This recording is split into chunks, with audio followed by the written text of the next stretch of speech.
옆에 계신 분 서로 인사하십니다. 잘 오셨습니다. 반갑습니다. 주님의 이름으로 여러분 모두를 환영하고 축복합니다. 한 주간 무슨 일이 있었길래 더 멋있어져서 오신 분이셔서 난 청년이 와가지고요. 이거 지금 설교를 까먹었네 이거. 큰일 났네. 예. 예. 주님께 영광의 박수 드리겠습니다. 예. 마가복음 1장 1절부터 8절까지 말씀을 중심으로 광야의 소리, 소음을 뚫고 들려오다. 세례 요한 이야기에 대해서 말씀의 늘 함께 나누고자 합니다. 주님께서 사랑하는 성도 여러분, 한 주간 평안하셨습니까? 저는 어제 좀 황당한 일이 있었습니다. 제가 어느 모임에서 회계를 맡고 1년 동안 회계를 맡았는데 이렇게 회계 보고하지 않습니까? 서기 보고, 회계 보고 뭐 이렇게 보고하지 않습니까? 근데 회계가 돼가지고 1년 동안 1억 행사하느라 1억 2천 은혜로 잘 썼습니다 하는데요. 그걸 탁 붙잡고 요거는 어떻게, 저거는 저떻게 이렇게 물어보는 분이 계셨어요. 기분이 상당히 나쁘더라고. 왜냐하면 거기는 300만 원 후원하신 분, 500만 원 후원하신 분, 많은 분들이 계셨는데 1년 동안 10,000원 한 장 안 낸 분이 질문하는 거예요. 제가 10,000원이라도 회비 내고 질문하십시오 하고 싶었지만 차마 지혜 인내로 다 누르고 잘못했습니다. 그러다가 지금 정신이 번쩍 들었어요. 멋있는 모습을 보고. 춥게 해서 죄송합니다. 한 주간 어떻게 지내셨습니까? 벌도 예배 드리러 왔네요. 저리 가 있어라. 화려한 사랑하는 성도 여러분, 2000년 전 유대 땅으로 한번 가보시길 바랍니다. 당시 사람들의 시선은 모두 화려한 예루살렘에 쏠려 있었습니다. 예루살렘에 가면요, 헤롯 왕궁도 있고 웅장한 성전도 있고 권력과 돈, 온갖 뉴스가 쏟아져 나오는 다운타운입니다. 그런데 참 이상하지요. 하나님의 말씀은 그 시끄럽고 화려한 도시가 아니라 아무것도 없는 척박한 땅, 광야에 하나님 말씀이 떨어졌습니다. 거기에 원맨, 한 남자가 있었습니다. 세례 요한. 입고 있는 옷을 보십시오. 부드러운 비단 옷이 아닙니다. 까칠한 낙타털 옷을 입고 허리에는 투박한 가죽띠를 띠고 있었습니다. 그가 먹는 것도 메뚜기와 석청뿐이었습니다. 그때 누가 좋은 거 잡섰구만. 로얄 젤리. 그런 수준이 아니에요. 그냥 먹을 게 없어서 먹은 거예요. 그는 지금 온몸으로 세상의 풍조를 거부하고 있습니다. 예루살렘의 소음, 그 복잡한 종교적 허례허식을 떠나 광야의 침묵 속에 서 있는 것입니다. 사람들이 왜 도시를 떠나서 그 먼 광야까지 그를 보러 나갔을까요? 도시의 소음, 그 가짜 평화, 가짜 괜찮음에 지쳤기 때문입니다. 오늘 우리가 살아가는 세상도 그렇지 않습니까? 스마트폰, 유튜브, 그 중에서도 우리에게 중독을 일으키는 쇼츠, 짧은 거, 뉴스, 눈만 뜨면 쏟아지는 디지털 소음 속에서 우리는 파묻혀 살아갑니다. 정보는 넘치는데 영혼은 갈급합니다. 홍수 때 먹을 물이 없는 것과 마찬가지입니다. 오늘 이 대림절 두 번째 주일 아침 우리는 잠시 세상의 알림 소리를 꺼놓고 저 광야의 세례 요한이 외치는 진짜 소리, 주님의 소리를 들어야 됩니다. 그 소리를 듣기 위해 우리가 해야 될 3가지 적용을 말씀드립니다. 첫 번째, 소음을 차단하는 영적 디톡스가 필요합니다. 디톡스. 여러분, 디톡스 하면 그 건강을 위해서 이렇게 상가 같은데, 2층 같은데, 디톡스, 몇 분만 앉아 있어도 몸에 노폐물을 빠지게 합니다. 그런 거 많지 않습니까? 몸속에 쌓여있는 노폐물, 독소를 빼내서 건강한 상태로 회복시켜 나가는 것을 디톡스라고 하지 않습니까? 영적인 디톡스는 새로운 것을 더 채우는 것이 아니라 영혼을 무겁게, 영혼을 짓누르는 무거운 것을 덜어내는 것이 영적인 디톡스입니다. 우리에게 그게 필요하다는 것이죠. 여러분, 한번 자신의 가슴에 손을 얹고 생각해 보시길 바랍니다. 아침에 눈을 뜨자마자 가장 먼저 하시는 일이 무엇입니까? 기도입니까? 아니면 스마트폰 확인입니까? 우리는 잠시도 심심한 것을 견디지 못합니다. 현대인들의 특징, 잠시도 심심한 것을 견디지 못한다는 것입니다. 끊임없이 무언가를 보고 뭔가를 들어야 직성이 풀립니다. 하지만 기억하십시오. 하나님은 시끄러운 시장통에서 소리 지르시는 분이 아닙니다. 물론 말씀하실 수도 있죠. 엘리야가 들었던 세미한 음성처럼 하나님은 침묵 속에서도 말씀하시는 분입니다. 아니, 침묵 속에서 어떻게 들릴까? 세례 요한이 왜 광야에 나갔습니까? 도시에서는 하나님의 소리가 들리지 않기 때문입니다.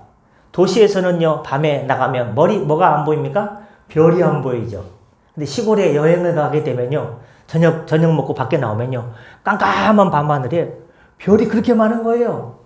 우리 성덕교에서도요, 이제 11시 넘으면요, 여기 불이 많이 꺼지지 않습니까? 그 별이 좀 보여요. 북두칠성도 보이고, 장로님 계신 데는 제일 눈만 뜨고 나오면 별잔치겠네요. 여러분, 도시에서는 하나님의 소리가 들리지 않습니다. 너무 시끄럽습니다. 너무 많은 말들, 너무 많은 욕망들이 뒤섞여져 진리가 숨막혀 질식해져 갑니다. 우리에게도 이 광야가 필요합니다.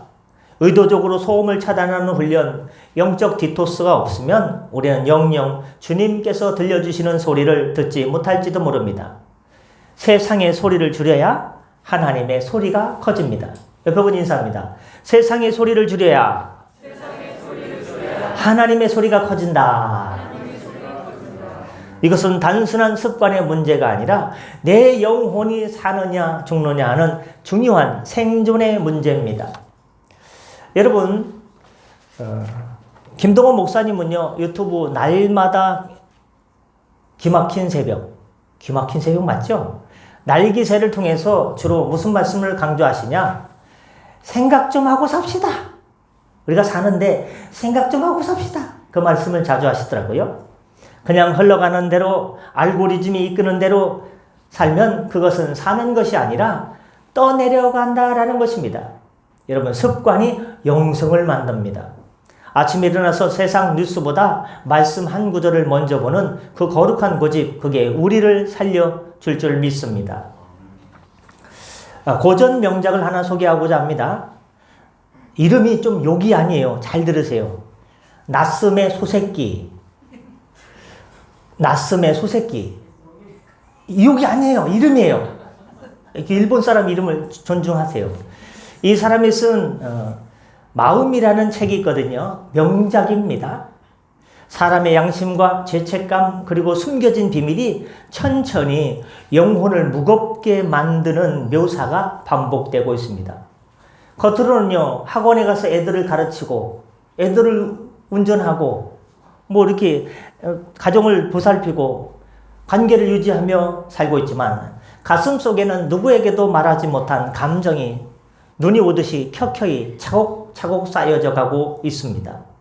주인공은 어느 순간부터 사소한 사물에서도 자신을 비난하는 목소리를 듣기 시작합니다. 문득 지나가는 사람의 표정 속에서, 방 안에 걸려있는 심지어 거울 속에서도, 바람에 흔들리는 나무까지 그 모든 것이 주인공에게 이렇게 말하는 듯 했습니다. 약간 비아냥거리시지? 너는 뒤죽박죽이야. 내 인생은 엉망진창이야. 너도 알고 있지? 그렇게 자신을 비난하는 것처럼.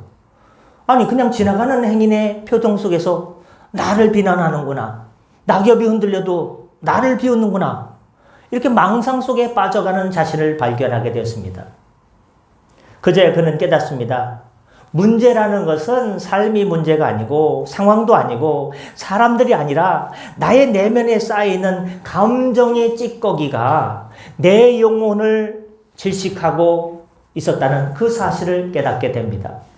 그래서 그는 내가 이렇게 더 이상 살면 안 되겠다. 일어나야겠다.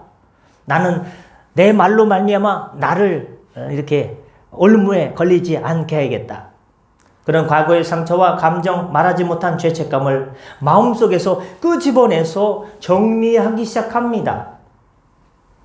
여러분, 아픈 과정이 있었지만 그때 처음으로 다시 바람이 마음속으로 비워냈을 때 자기를 무겁게 짓누르는 것들을 정리하고 끄집어냈을 때 그 오랜만에 바람이 불어오기 시작합니다. 바람이 분다.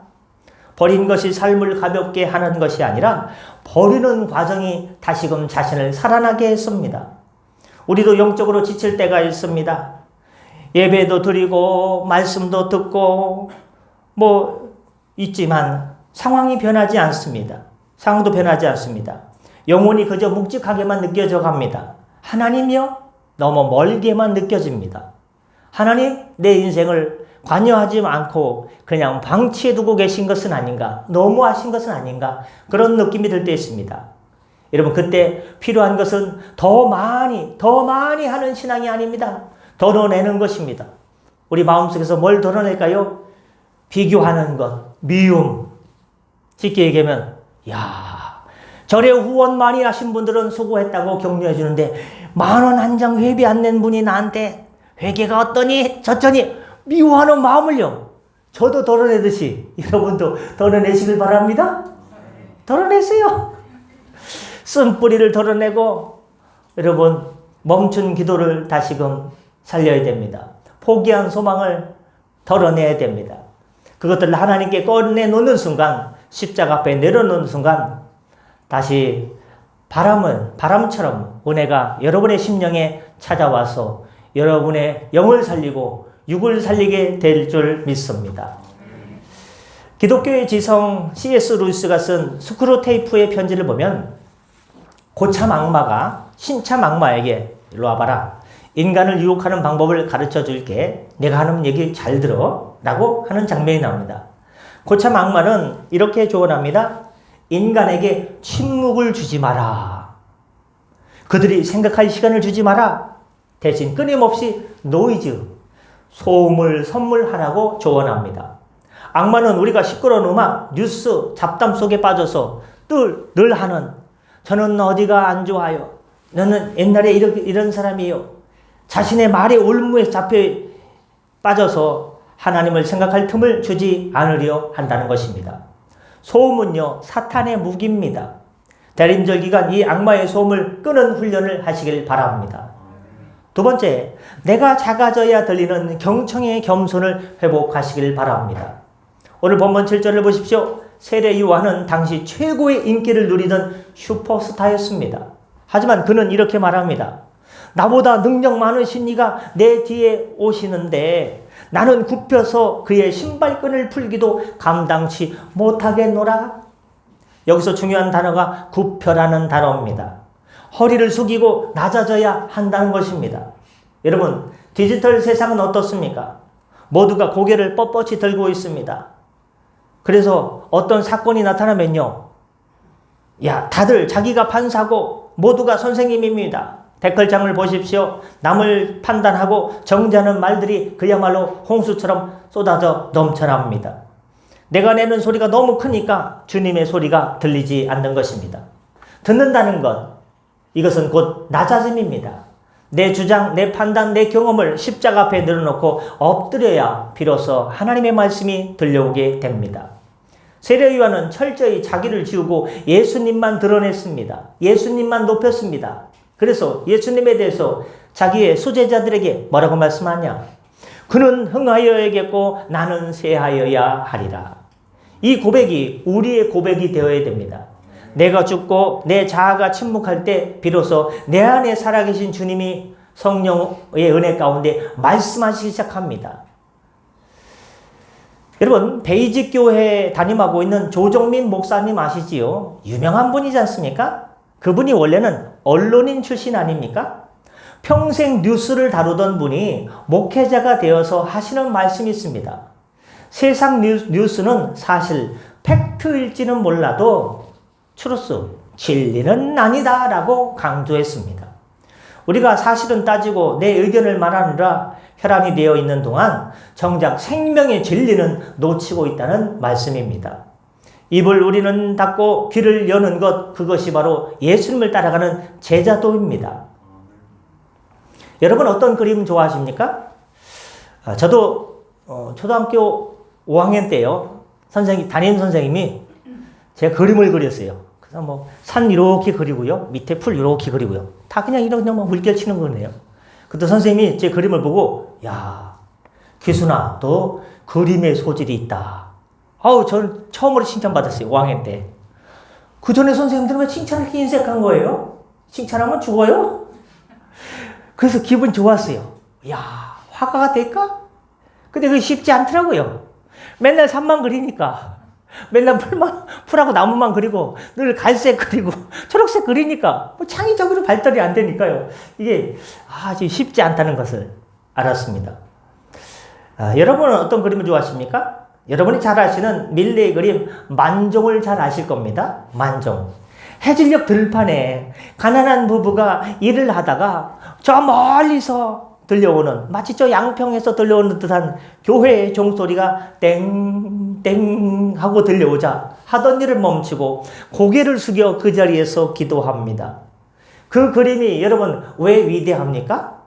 멈춤과 경청이 있기 때문입니다. 먹고 사는 치열한 노동의 현장 한복판에서도 하늘의 종소리, 비유로 말하면 이 종소리가 들리면 내 일을 멈추고 하나님의 은혜를 기억하고 가정을 돌아보고 인생을 돌아보는 그 경청, 그 태도, 그 거룩한 겸손이 오늘 우리에게 필요한 줄 믿습니다. 옆에 분 인사합니다. 멈춰서 들읍시다. 세 번째, 오늘 이렇게 빨리 끝나지? 거룩한 침묵 속에서 회개의 길을 예비해야 됩니다. 거룩한 침묵 속에서 회개. 세례 요한의 외침은 단순했습니다. 회개하라 독사의 자식들아 하면서 회개하라고 했습니다. 굉장히 강렬하죠. 여러분, 회개가 뭡니까? 단순히 잘못했습니다 하고 우는 게 아닙니다. 가던 길을 멈추고 방향을 완전히 트는 것입니다. 그런데 멈추질 않는데 어떻게 방향을 틉니까? 쭉 가다가요, 유턴이 나오면 유턴 코스에서 돌 수 있습니다. 멈췄다가 돕니다. 만약에 멈추지 않고 돌면요, 뭐 드리프트 하는 것 마냥 차가 약간 쏠리면서 넘어질 듯한 느낌을 받지 않습니까? 위험합니다. 멈춰야 됩니다. 브레이크를 밟지 않고 질주하면서 유턴을 할 수 없습니다. 우리는요, 너무 바빠요. 어른도 바쁘고요, 연세 드신 분도 바쁘고요, 애들도 바쁘고요, 애들이 더 바빠요. 마음이 분주하면 죄를 깨달을 시간조차 없습니다. 거룩한 침묵은 내 내면을 들여다보는 거울과 같습니다. 스마트폰을 끄고 사람들의 말소리를 뒤로 하고 하나님 앞에 홀로 서는 단독자의 시간이 있어야 됩니다. 그때 비로소 내가 얼마나 더러운 죄인인지, 내 안에 정리해야 될 일들과 잡다한 것들이 무엇인지 보이기 시작합니다. 대림절은 아기 예수님을 맞이하기 위해서 내 마음의 방을 청소하는 기간입니다.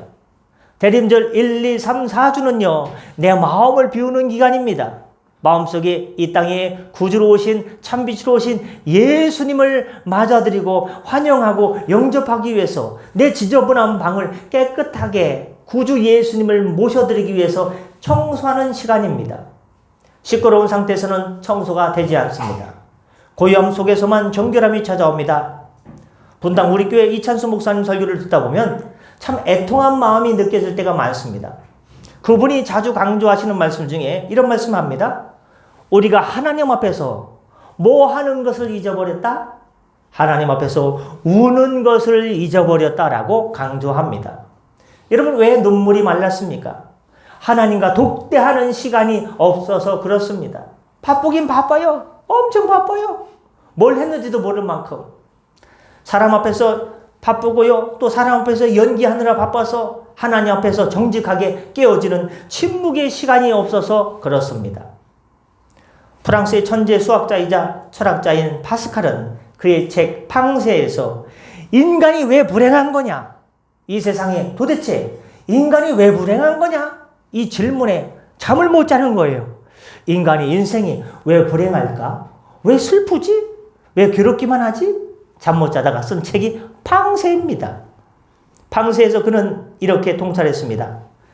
무릎을 딱 치면서 인간의 모든 불행은 단 한 가지, 고요한 방에 홀로 앉아 있을 수 없는 무능력에서 비롯된다라고 말입니다. 아무도 없는 고요한 방에, 골방에 혼자 들어가서 혼자 사색하며 혼자 철학적 사고를 가지고 인생을 되돌아보며 나의 삶을 반추하고 혼자 조용히 사색할 수 없는, 혼자 앉아있을 수 없는 무능력에서 시작된다라고 얘기했습니다. 참 의미가 있는 것 같습니다. 자기 자신과 그리고 하나님과 단둘이 있는 그 고독을 견디지 못해서 쾌락으로 소음으로 도망치는 것이 인간의 비극이다 이 말입니다. 여러분, 이번 대림절 기간에는 그렇게 도망치지 않기를 바랍니다. 침묵의 방에 앉아서 주님을 이 땅에 참빛으로 온 세상의 구주도 구세주로 오신 아기 예수님, 그 은혜를 기억하며 주님과 만나시길 바랍니다. 말씀 마치고자 합니다. 주님께서 사랑하는 성도 여러분, 대림절은 기다림의 계절입니다. 청소의 계절입니다. 하지만 정신없이 바쁘게 시끄럽게 살면서 누군가를 기다릴 수는 없습니다. 귀한 손님이 오신다는데 집안에 TV를 크게 틀어놓고 딴 일을 해서야 되겠습니까? 저도 주중에 기다린 적이 있어요. 자, 인창동 동구동에 가면요, 금빛교회 가세요. 이름이 멋있죠? 그 목사님이 저한테 찾아온대요. 유튜브를 가르쳐달래요. 저는 하는 것도 없어요. 근데 금방 오게 했는데요. 20분 지나도 안 와요. 금방이 아니에요. 그래가지고 저는 혼자서 카페에 앉아가지고 인제 오시나 저제 오시나 조용히 그냥 멍하니 앉아 있었어요. 기다렸지 않습니까? 뭐 누가 오는데 뭐 시끄럽게 제가 뭐 음악을 틀어놓겠습니까? 금방 오시겠지. 금방 오는 때도 있어요. 여러분, 이제 그만 손에 쥔 스마트폰을 잠시라도 내려놓는 휴식의 시간을 가지시길 바랍니다. 세상의 소음을 끄시길 바랍니다. 바로 영적인 노이즈 캔슬링, 성경을 펴고 하나님의 음성을 켜시길 바랍니다. 내가 언제 성경을 폈던가? 광야의 세례 요한처럼 거룩한 침묵 속에서 오실 주님을 맞이할 준비를 하는 저와 여러분 되시기를 주 예수님의 이름으로 축원합니다. 기도하겠습니다. 하나님 아버지, 우리는 너무나 시끄러운 세상에 살고 있습니다. 세상의 소리에 귀 기울이나 정작 우리에게 오시는 주님의 발자국 소리는 듣지 못했음을 고백합니다. 이 대림절 기간 우리 손에서 놓지 못했던 세상의 연결들을, 세상의 링크들을 잠시 끊게 하여 주옵소서. 익숙한 소음 대신에 거룩한 침묵을 선택하게 하여 주옵소서. 파스칼은 인생의 비극이 혼자 골방에 앉아서 침묵할 수 없다는데 인생의 비극이 있다고 했습니다. 혼자 골방에 들어가서 우리 구주 예수님을 기억하고 말씀을 기억하며 조용히 읊조리며 기도할 수 있는 은혜와 결단을 내려 주시옵소서. 그 시간을 통해 주님을 만나게 하여 주시고 그 침묵과 그 고요함 속에서 내 영혼을 두드리시는 주님의 세미한 음성을 듣게 하여 주옵소서. 폭풍 가운데 들려오는 주님의 세미한 음성을 붙잡고 다시 일어나게 하여 주옵소서. 감사하며 축복하며 예수님의 이름으로 기도드렸사옵나이다. 아멘. 주신 말씀 기억하면서 찬송가 540장 부르시면서 준비하신 예물 하나님께 드리겠습니다. 찬송 540장입니다.